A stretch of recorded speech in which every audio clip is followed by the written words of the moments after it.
श्री शिवाय नमस्तुभ्यम। हम सबको पता है कि सावन से पहले पड़ने वाली जो प्रदोष है वो आ गई है, और अगर आपके जीवन में कष्ट खत्म होती ही नहीं है, बहुत ज़्यादा परेशान चल रहे हो, तो ये वीडियो आपके लिए है, जो कि पूज्य गुरु जी की कथा से सुन के बहुत अच्छे से आपको बताऊंगा। ठीक है ना, कुछ भी नहीं करना, महादेव की 5 बेटियों का एक छोटा सा उपाय करके देखिएगा। जीवन की जो तकलीफें होंगी ना, वो सारी तकलीफें इस प्रदोष पे उपाय करने पे वो तकलीफें दूर जरूर हो जाएंगी। बहुत ही तरीके से, बहुत ही ध्यान से इस उपाय को करना है, तो वीडियो को पूरा देखिएगा। एक भी स्टेप आप भूल जाओगे तो फिर उपाय खराब हो जाएगा। ठीक है ना, समझने की कोशिश करते हैं। स्क्रीन पे आप सभी को बेलपत्र दिख रही है। ठीक है ना, इस टाइम पे बरसात होती है, बहुत ही सुंदर सुंदर बेलपत्र निकल रहे हैं, तो एक बेलपत्र ले लेना। ठीक है ना, उस एक बेलपत्र को लेके हमें एक तांबे के लोटे में जल भी भरना है। ध्यान रखिएगा, जल के अंदर अगर आप पे घर में गंगा जल हो तो उसको भी थोड़ा सा डाल देना। ठीक है ना, फिर इन सभी चीजों को लेके पहुंचेंगे महादेव के शिवलिंग के पास में। मैंने जानबूझ करके एक ऐसा शिवलिंग आपके सामने रखा है जिसमें महादेव का पूरा परिवार आ गया है। आपको भी ऐसे महादेव के शिवलिंग के पास जाना है जिनके ऊपर ऐसे कलश लगा हुआ हो। अब आपके घर के आसपास अगर मान लेते हैं कलश वाले महादेव का शिवलिंग नहीं है, तो महादेव के शिवलिंग के ऊपर भी आप उपाय को कर सकते हैं। ठीक है ना, समझने की कोशिश करिएगा।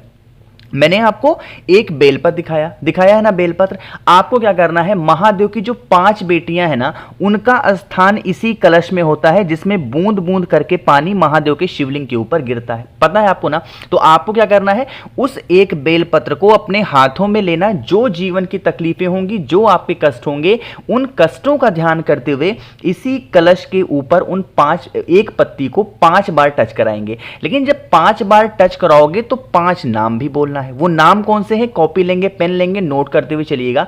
सबसे पहला नाम लेना होगा जया। ठीक है ना, जया नाम लेकर के एक बार टच कराना। फिर आपको विषहरा, जया, विषहरा, सामलीबरी, देवतली और देव, इन 5 बेटियों का नाम लेना। एक बार और बोल रहा हूं, नोट कर लो। जया, विषहरा, सामलीबरी, देवतली और देव, इन 5 बेटियों का ध्यान करते हुए एक एक बार आपको इसी कलश के ऊपर बेलपत्र को टच कराना।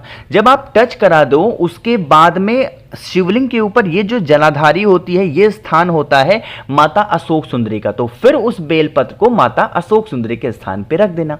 रखने के बाद में जो मैंने आपको एक तांबे के लोटे में जल दिखाया, उसे श्री शिवाय नमस्तुभ्यम का स्मरण करते हुए महादेव के शिवलिंग के ऊपर अगर आप समर्पित कर देते हैं, इस प्रदोष के दिन, प्रदोष काल में, जीवन में कभी आपको कोई समस्या नहीं हो सकती।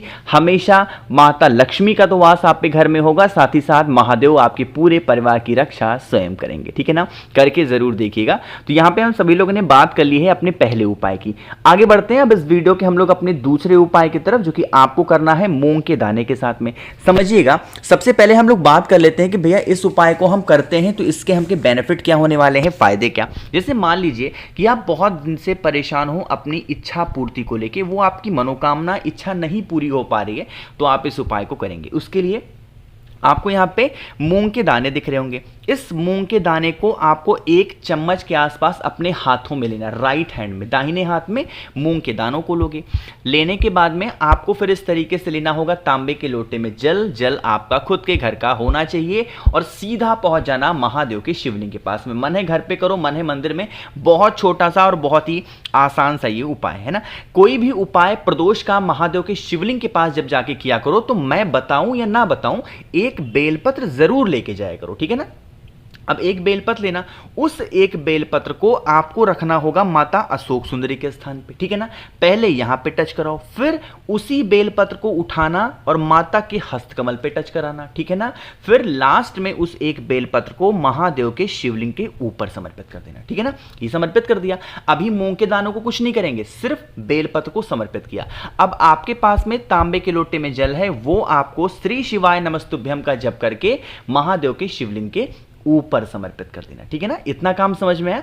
अब आपके राइट हैंड में, दाहिने हाथ में मूंग के दाने हैं। अरे हैं कि नहीं है, तो जो आपकी कामना है, जो आपके विशेष हैं, बहुत दिनों से परेशान हो, बरसों से परेशान चल रहे हो, उस कामना से उसी बेलपत्र के ऊपर मूंग के दानों को अगर आप प्रदोष के दिन, प्रदोष काल में समर्पित कर देते हैं, जिस कामना से आप समर्पित करोगे, वो विशेष, वो इच्छा महादेव पूरी जरूर कर देंगे। बहुत छोटा सा, बहुत आसान सा उपाय था, करिएगा जरूर। ठीक है ना, तो यहां पे हम लोगों ने बात कर ली है अपने 2 उपाय की। आगे बढ़ते हैं बस वीडियो के हम लोग अपने तीसरे उपाय की तरफ, जो कि आपको करना है शमी पत्र के साथ में। लेकिन कैसे करना है, क्या इसके बेनिफिट हैं, वो हम सब बात करेंगे जब आप करेंगे वीडियो को लाइक। और मेरे जितने भी भाई बहन आवाज़ मेरी पहली बार सुन रहे हैं, चैनल को ज़रूर सब्सक्राइब करिएगा, ठीक है ना। चलो समझने की कोशिश करते हैं इस उपाय को। सबसे पहले तो बात कर लेते हैं कि भैया इस उपाय को हम करेंगे तो हमें फ़ायदा क्या होने वाला है। अगर आपके जीवन में कष्ट खत्म हो ही नहीं रहे हैं, कष्ट नहीं खत्म हो रहे, मतलब कि अगर मान लीजिए कि धन की कमी है, व्यापार नहीं चल रहा, मनोकामना नहीं पूरी हो रही, घर में लड़ाई हो, मतलब कष्ट किसी भी प्रकार का आपके घर में है ना, उसके लिए आपको एक समी का पत्ता लेना, ठीक है ना, मिल जाएगा हर जगह। एक समी का पत्ता लेंगे। समी पत्र के साथ में जानबूझ करके मैंने इतने सारे फूल आपको दिखाए हैं कि आप कंफ्यूज ना हैं। कोई सा भी एक पुष्प ले लेना जो आपके घर के आसपास आसानी से मिल जाए, कोई भी एक फूल, एक समी पत्र, एक फूल, साथ ही साथ महादेव की सबसे प्रिय चीज यानी कि एक बेलपत्र भी लेना, बहुत ही प्यारी सी सुंदर सी, है ना। इन 3 चीजों को लेंगे। अब इसको लेने के बाद में एक तांबे के लोटे में जल लेना मत भूलिएगा। और मैंने आपको बताया है प्रदोष के दिन जब भी जल चढ़ाएंगे उस जल के अंदर क्या डालेंगे, गंगा जल जरूर डालेंगे, ठीक है ना। फिर आप इस कलश को उठाना, उन तीनों चीज़ों को उठाना और पहुंच जाना महादेव के शिवलिंग के पास में। इस उपाय का नियम थोड़ा सा चेंज होता है। क्या करना है, सबसे पहले वहां पर पहुंच करके महादेव के शिवलिंग के ऊपर 1 लोटा शुद्ध जल तांबे के लोटे से श्री शिवाय नमस्तुभ्यम का जप करते पहले जल ही चढ़ाएंगे, ठीक है ना। अब आपको मैंने बता रखा है कई बार कि महादेव का पूरा परिवार शिवलिंग के ऊपर ही विराजमान है। आपके पास में एक बेलपत्र है, आपके पास में एक समी का पत्ता है, आपके पास में एक फूल है ना। उन तीनों चीजों को अपने राइट हैंड में दाहिने हाथ में लेंगे और सबसे पहले उसको माता अशोक सुंदरी के स्थान पे अपने जीवन के जो कष्ट होंगे उसको कहते हुए यहां पे रखेंगे, ठीक है ना। फिर उन्हीं तीनों चीजों को फिर माता अशोक सुंदरी के स्थान से उठाएंगे और माता का जो हस्त कमल होता है जिसे हम कटी भाग बोलते हैं, इस कटी भाग पे रख देंगे, ठीक है ना। 2 हो गया। लास्ट में फिर आप उन्हीं तीनों चीजों को महादेव के शिवलिंग के ऊपर अगर प्रदोष के दिन प्रदोष काल में रख देते हैं तो जीवन की जो आपके कष्ट होंगे, प्रॉब्लम चल रही होंगी या चलने वाली होंगी, वो सारे कष्ट आपके जीवन से खत्म जरूर हो जाएंगे, ठीक है ना। एक चीज का और ध्यान रखिएगा, मैं जब भी कोई उपाय बताता हूं और ये कहूं कि आपको महादेव के शिवलिंग के पास करना है, तो मैं बताऊं या ना बताऊं, लेकिन आपको वहां पे दीपक जरूर जलाना चाहिए। कोई भी उपाय करने से पहले एक दीपक जरूर जला दो, घी का दिया, गोल बत्ती का, उसके बाद कोई भी उपाय करें, वो उपाय आपका ज्यादा कारगर होगा, ठीक है ना। चलो भाई, तो 3 उपाय की हमने यहाँ पे बात कर ली है।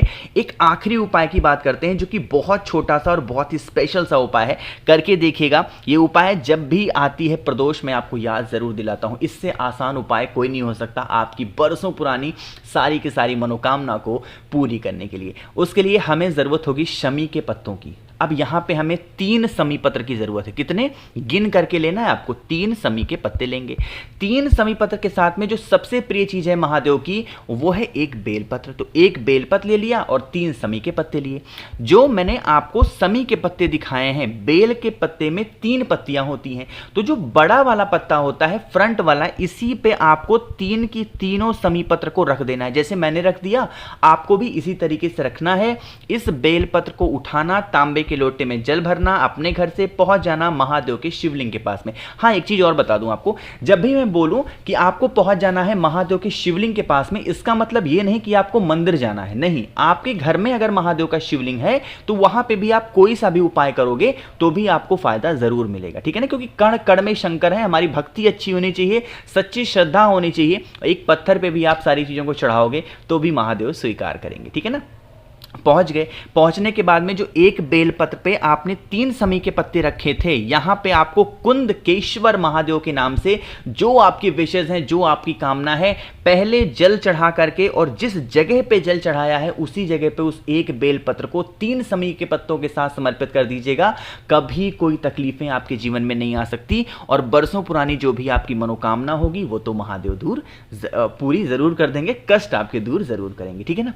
तो यहां पे हमने कोशिश की है आपको बहुत ही अच्छे से समझाने की। बाकी कुछ समझ में नहीं आया तो उसके लिए बिल्कुल परेशान ना हो, नीचे कमेंट सेक्शन में पूछिएगा, मैं पूरी कोशिश करूंगा रिप्लाई करने की। मेरे जितने भी भाई बहन आवाज मेरी पहली बार सुन रहे हैं, चैनल को सब्सक्राइब करिएगा, वीडियो को लाइक सभी को करना है। श्री शिवाय नमस्तुभ्यम।